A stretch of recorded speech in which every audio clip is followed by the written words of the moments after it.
Welcome back, everyone. All right, so I've shown you how to change the text, and I've shown you how to use variables and what variables are. The one thing we need to do is take in input from the user. Now, this is pretty much what computer programming is. You take input and you do something with it. So it reacts to the input that is in the computer, and it's actually fairly simple. So what we need to do is you need to just type in input. And it's pretty simple. Just type in input like this. And you'll notice that an input box comes up like this, and you can type in whatever text you want there.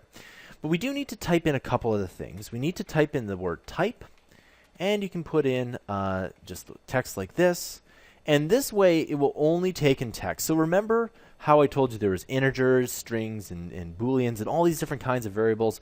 In this input box, we're just going to be taking in text. And the reason why this is important is that if you ever want to add numbers together, you do have to take in a different kind. All right? The second thing we need to do is need to add in an ID. So we're going to go ID equals, and then add those two apostrophes there.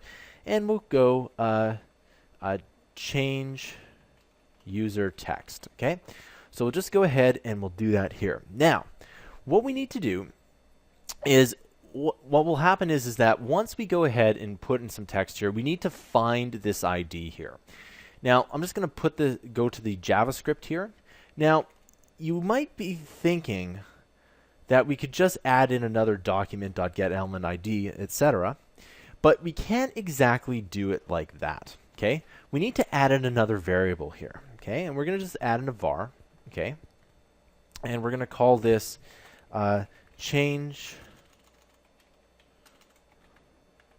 text, and then we're going to call this variable. Just like this. And then what we need to do is we're going to go to document.getElement by ID. All right, and then what we're going to do is we're going to use this exact same ID, which is change user text, and I'm just going to copy and paste it in there. Make sure there's no spaces in between.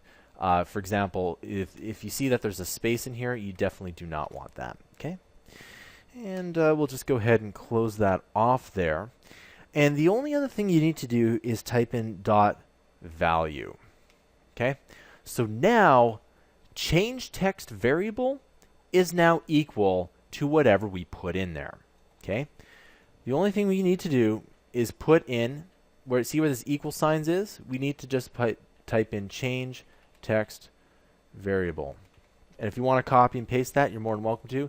You can double click it and you can see the box shows around that, meaning that it does work.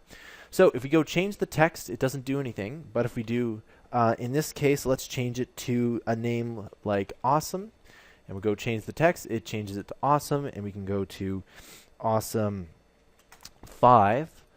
And you can see it goes to awesome 5. And we can say is we change the text.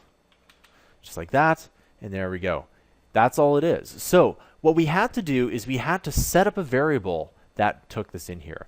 Now, I'll talk a little bit about this in the next tutorial, but you'll notice that the variable is inside the function and not outside. All right? I'll talk about that in the next tutorial. I'll see you guys next time.